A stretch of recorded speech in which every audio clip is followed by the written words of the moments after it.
2026 সালে সিংহ লগ্ন বা রাশির কেমন যাবে, তো এক্ষেত্রে দেখুন অষ্টম ভাবে আপনাদের শনি বিরাজমান এবং আপনার কর্মক্ষেত্রে দশম ভাবের উপর কিন্তু এই শনিদেবের কিন্তু দৃষ্টি থাকছে। সুতরাং কাজকর্মের জায়গায় কিন্তু আপনারা কিছু হলেও বাধা বিপত্তি পেতে পারেন।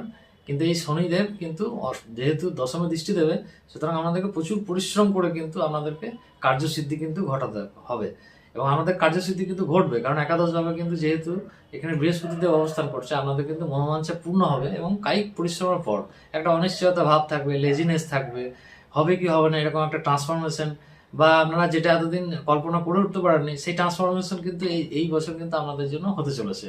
এবং আপনাদের সপ্তমে যেহেতু রাহু আছে, রাহু বিবাহ ক্ষেত্রে বাধা দিলেও কিন্তু আপনাদের কিন্তু হঠাৎ বিয়ে কিন্তু দিতে পারে।